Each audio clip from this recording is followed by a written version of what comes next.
All right, in today's video, I'm gonna do a quick review on the Tingley Ultralight boots with the Yoder Chaps.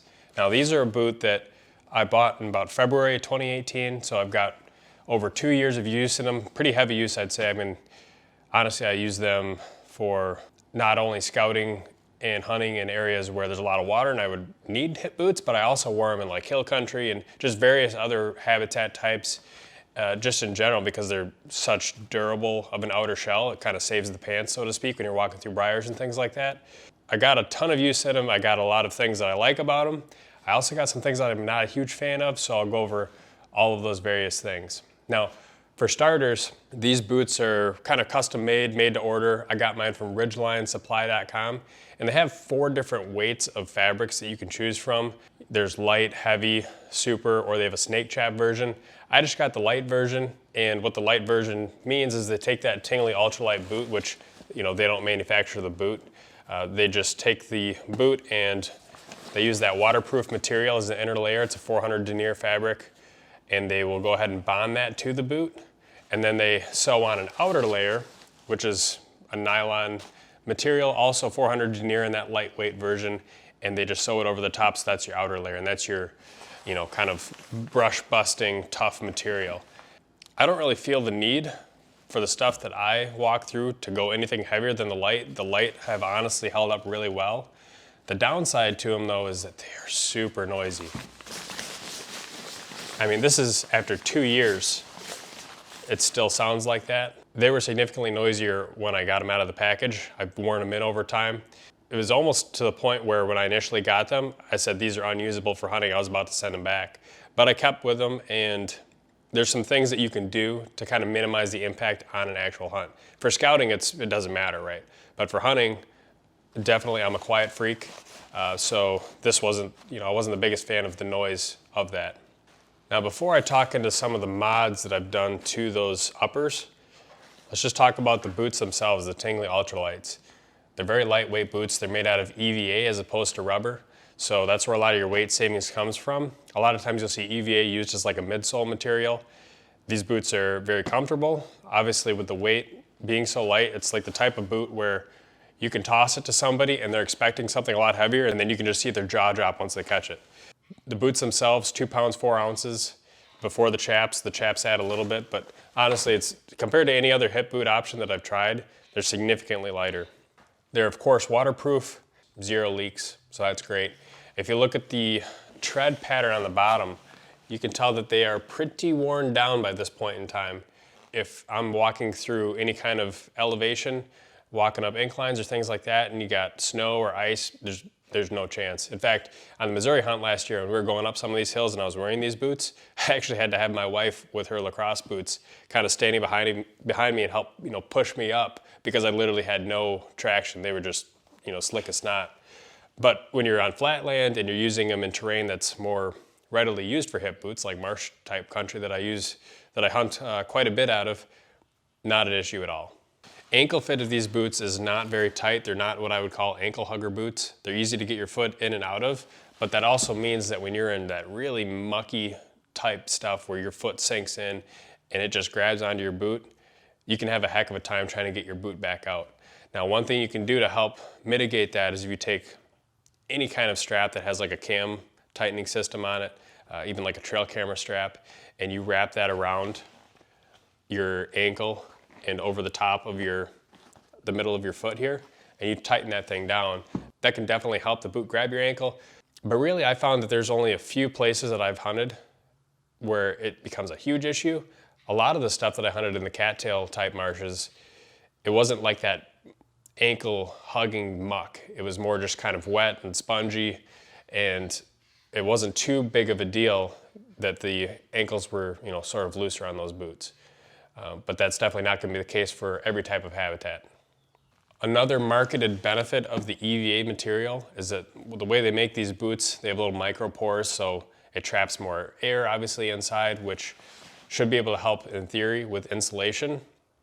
So after using them in everything from, you know, 80 to 90 degrees summer scouting all the way through hunting down into the 20 to 30 degree range, and especially comparing that to the user experience that a lot of guys have with insulated rubber boots, I definitely can't quantify a difference, but just in terms of feel and qualitative experience, there could be something there. What I basically would do is I came up with a system last year. I don't know how much of the foot warmth is due to the system that I started using, or if it actually has something to do with the boots themselves. But basically what I would do is I would use a little cream that's like an antiperspirant cream. I'll kind of show a link to what that is in the description. But then on top of that, I would put on just a Polypro thin liner sock and then a lightweight either merino or alpaca sock, and then I'd put the boots on. And then I would walk out to wherever I'm gonna hunt, whether it's 400 yards from the truck or whether it's 2 miles from the truck. And then once I get up and set up into a tree, then I would put on the insulated boot covers. And that got me honestly down to like, mid-20s with wind, and it never became really an issue. Usually my feet weren't the first thing to start getting cold. And on that Missouri hunt last year, we did a lot of walking the day that I shot my buck. We had been sitting there and it was snowing and windy, and usually, it kind of takes like that, first hour or two before your feet finally start getting cold. My feet never got cold until after I shot that buck, and we gave it, 45 minutes and the sun had gone down and we were just standing there kind of waiting. At that point, yeah, my feet got super cold, but I wasn't wearing anything over the top of that. It was, well below freezing, and winds and no movement and an uninsulated boot. So what are you gonna expect? But wearing these things with a boot cover, I really like the way that turned out, because it seemed like the boot cover kept in that extra warmth and it allowed me to not sweat on the way in. And I think that's really important, just wearing that real lightweight system. And honestly, I'm to the point now where even if I'm not wearing these, if I'm wearing like a leather hiking boot, if I'm hunting in hill country, I might still just do that. Just stick with the uninsulated boot, the lightweight sock, the antiperspirant foot cream, and then just pop on an Arctic Shield boot cover once I'm up in the tree. I think my need or desire for heavily insulated boots has definitely been reduced. Comfort of boots obviously is a very personal thing. With these, comfort was never an issue. I've taken these things on 8, 9, 13-mile scouting trips and never had any kind of issues with hot spots or anything like that. So no issues in the comfort side of things for me and my feet personally.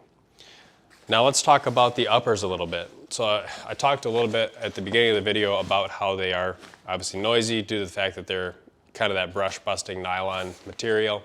If you look at the top of the Chap, you got this little clip-in system that allows you to go through either your belt or a belt loop, clip it back on. That's what helps keep the hip boots up.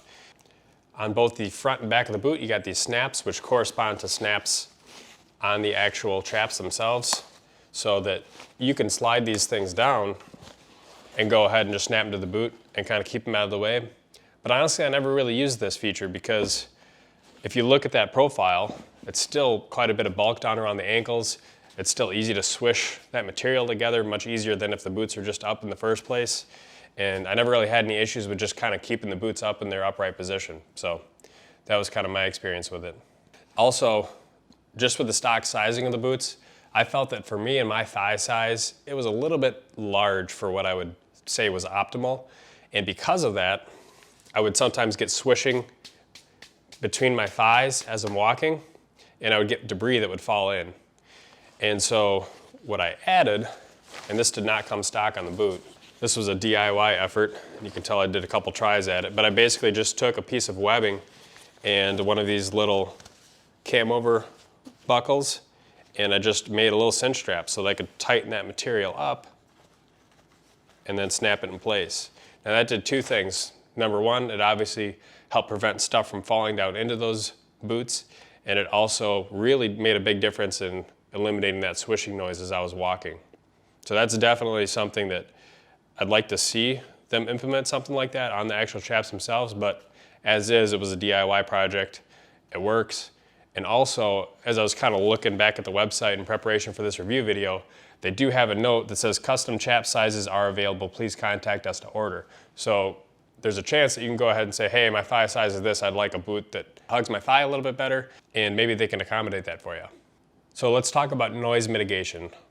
I found that for early season, as long as I had that strap on there to keep the swishing noise down, in reality, it really wasn't that big of a deal because I would be careful enough as I was on my final approach to whatever tree I was gonna hunt that I wasn't making any noise. And then once I'm up in the stand or the saddle, it wasn't a practical or noticeable detriment, meaning I didn't have enough movement to really create enough noise that it became an issue. And there was plenty of hunts where I just wore those things right up in their full position as I was hunting, and I never spooked a deer because of it. Now that said, it still kind of eats away at me that it makes that much noise. So what I would do as it got colder and I would start packing in bibs, that really worked out great because I could wear these things, get through all the water I was going to get through, get up on a dry land where I was going to set up for the day. And then once I'm ready to climb the tree, I'd put my bibs on, and the bibs just go right over the top of these things, zip on down over the top, and that really just muffles down a whole bunch of that noise that you could potentially make with these boots. So that worked great. The other thing I tried, which also works, is you just pack in a little, $20 pair of fleece pants and just slip those on over the top. Again, you got options in that regard, though one other DIY mod that I'm gonna try to these things and just see if it works is I'm gonna take some of that micro suede fleece type material camouflage, like the same type of stuff that you would see on like stealth strips or the same type of thing that you would see on the rear end insulator that Tethered makes. I'm gonna take this whole outer layer, just take it off. So I'm left with just that inner waterproof membrane. And then I'm gonna replicate the outer layer of the chap, sewing it with that material, and then sew it obviously so it's a little bit tighter around my thigh size, and just use that. It's obviously gonna be way quieter. It shouldn't make much of a difference in terms of the weight, but some of the unknowns, I don't know how well it's gonna pick up, burrs and things like that. This doesn't pick up any burrs at all really. And the other unknown is I don't know how durable it's gonna be. So those are things I'm gonna find out once I do that mod, and I'll do a review video on that too once I do that modification and get some real time to test it out. But as is, if I were to kind of summarize my thoughts on both the chaps and the boots, not great for hill country, but serviceable, definitely great for cattail marsh type habitat or any other type of flat terrain that you would like to use these boots in. Great for creek crossings if you got, a knee or mid-thigh type water that you need to cross. If you have real dense, thick muck that just loves to grab onto your boots, not the greatest in the world just because it doesn't quite grab your ankles as tight as you would like for that type of use. Comfort is great. Temperature range, I can wear these things from the hottest I'm gonna hunt in to, if it was below 0, I'd definitely wear a different pair of boots. But I feel like with just these, especially if it's like a 3 or 4 hour, like an evening or a morning hunt, and I do that whole system I talked about, put on the boot covers, maybe even throw a couple hand warmer packs in there, no issues. So that means I don't have to carry in an extra boot, which I used to do, and it sucked, and now I don't have to do that anymore. I'm happy. For the chaps, no leaks, extremely durable, walking through briars, thorns, all that kind of stuff. No issues with durability whatsoever, but they're noisy. I'm not a huge fan of that. And like I mentioned before, the sizing, I feel like it would be really nice if they had a cinch strap around the upper thigh as a stock part of this. So it's kind of a trade-off, right? There's ways you can mitigate the noise. In practical use, I don't think it's ever given me away, but I would love it if it was more form-fitting and a softer, quieter material. So if you guys have any questions, please leave them in the comments down below. I know there's a few other guys that have used and liked this system. Actually, I'd found out about it originally from Saddlepalooza, a couple other guys that were wearing them. If you guys have any other user experiences or additional modifications that you made to this system, please drop them in the comments down below, and thanks for watching.